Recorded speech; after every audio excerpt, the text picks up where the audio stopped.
Do you sometimes struggle with completing complex projects and learning new skills? Well, today I'm going to show you a 3-step method you can use to harness the power of evolution and use it in your favor to achieve these goals much more quickly and much more efficiently. Let's get to it.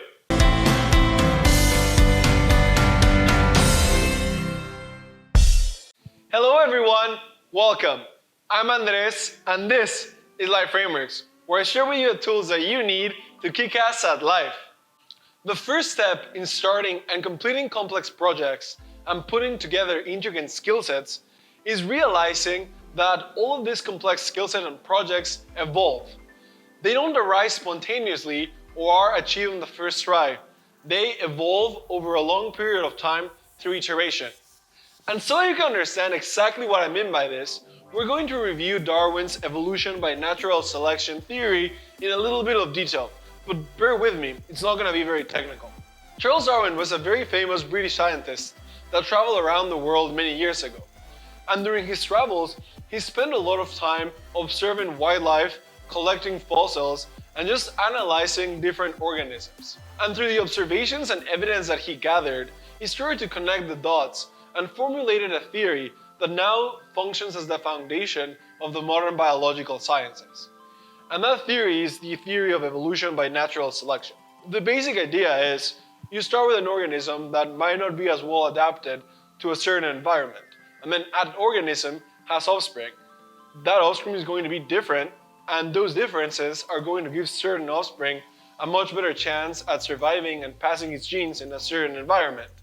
So what happens is over time, the population starts to look more and more like that offspring with the beneficial variation. And a great example of this, so that you can visualize it better and we can move on to the 3-step process, is what happens to moths in industrial England. So moths were actually white in the English countryside. But then, once England has its industrial revolution, because of the smoke that were produced by the factories and the pollution that were produced by the factories, a lot of the trees or the bark of the trees started to become black or dark brown. So all of a sudden, moths that were flying around and were white and were resting on the bark of trees, they were very apparent to birds that were flying above. So what ended up happening is all the white moths were eaten by birds, but moths that for some random chance had born with a darker color, they survived. So over time, the population of moths evolved to be black and dark brown instead of white because the birds enacted a selective pressure that literally bred out the white moths out of existence. So the population evolved over time. Okay, so now that we got the biology out of the way, I want to make the connection for you and make you realize that every complex project or company or skill set evolves and is not generated at one point in time. Let's first take the example of companies like Facebook or Snapchat. So many people around the world believe that the founders and CEOs of these companies are geniuses that got everything on their first try. But this couldn't be further away from the truth. When Mark Zuckerberg started Facebook, the main idea behind the website was for it to be a people registry in which people would say if they were in a relationship or not. So the main idea was that if you were a student on campus and you wanted to talk to a girl that you find interesting or attractive, you'd be able to go on the Facebook registry and see if they're in a relationship or not. And then if they weren't, you'd be able to go and talk to her. And that's how Facebook started. But over time, what ended up happening is that there was some limited success with that application of Facebook, but then Mark Zuckerberg and his team tried new things. They tried random variations, and they started thinking, oh, we had a button so that you can like pictures, then people like this more and spend more time on the platform. And if I add an infinite newsfeed, people like it more and spend more time on the platform. So the whole point is there was some sort of selection mechanism, which was, are people spending more time on the platform or not? And then every micro variation that they tried that led to that outcome just got selected for, and the platform ended up evolving from a dating registry to a social network that looks like what we know today. And the exact same goes to complex skill sets. So if you think of someone like a famous painter like Picasso or a famous fighter like Conor McGregor, if you went to their gyms or you went to their studios, you would see that when they're practicing a new technique, it starts very, very rough. It probably starts looking really, really, really bad. But over time, they try different variations. Any technique that could look really bad evolves into something that is really refined and works really well. Or, Conor McGregor, like a kick that starts really awkward and looks really bad, ends up becoming a really, really powerful tool.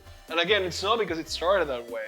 It gets to that point because they try different variations, and over time they select the ones that work really well based on the results that they're getting with it.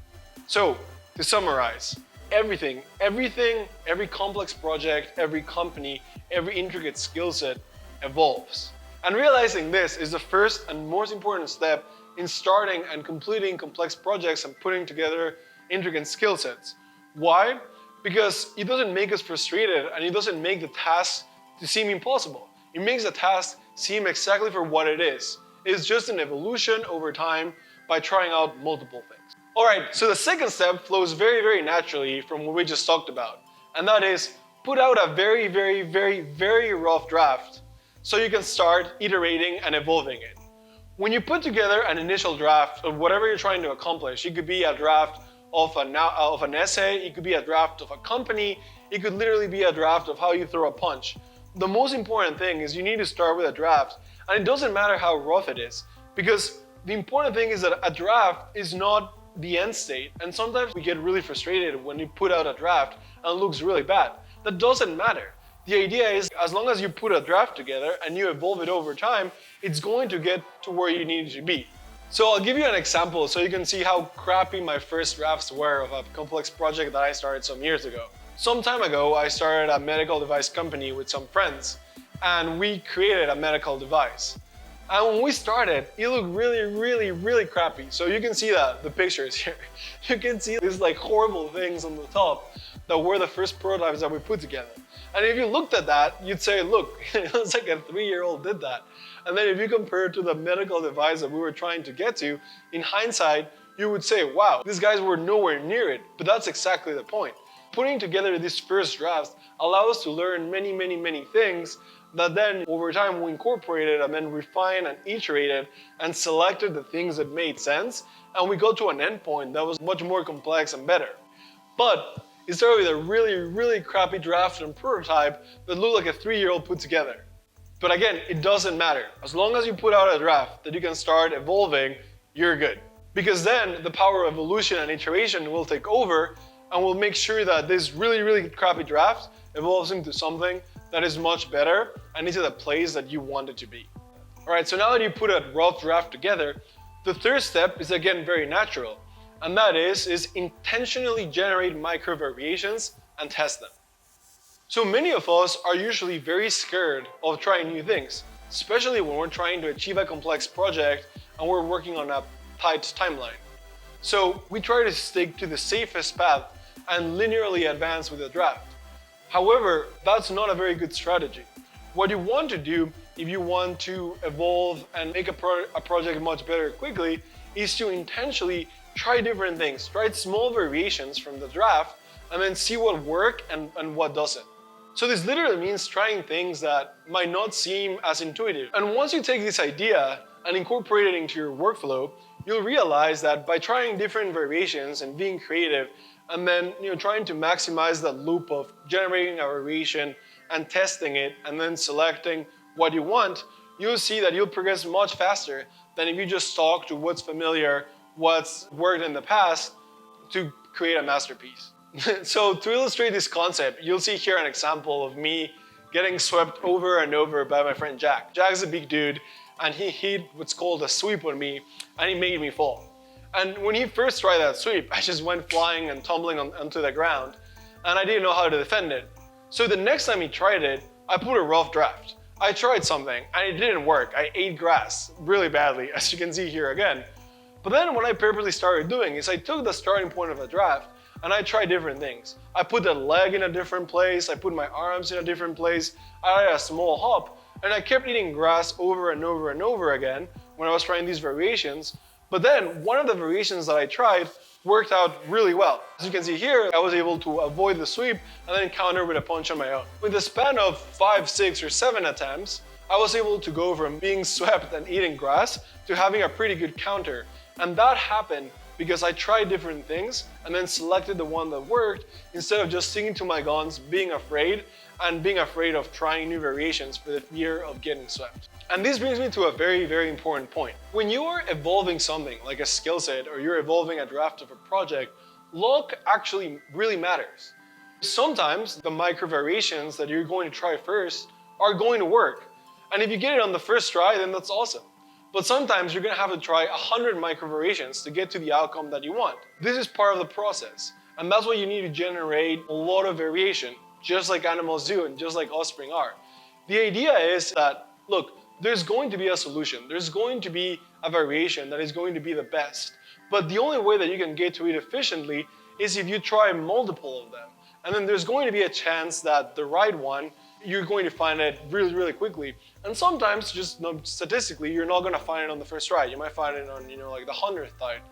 But the whole point is that if you're constantly putting out a lot of micro variations and are testing them, then your chances of finding the right one are going to be much higher than if you're sticking to a narrow niche and you're not trying different things. Because if you stick with what's familiar and the solution is here, if you stick to doing what was working in the past before, and this is really, really far away from the ideal solution, you're never going to get there.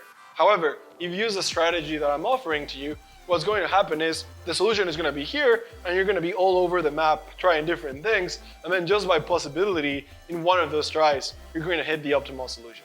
Now, if you found this video helpful and think that it will have a positive impact in your life, the Life Frameworks Tribe and I will be honored if you consider subscribing, commenting, and sharing this video so that all of us as a community can develop and evolve frameworks that allow us to live a more successful and happier life. I'm super excited to see you in the next video. And remember, realize that everything complex is a product of evolution.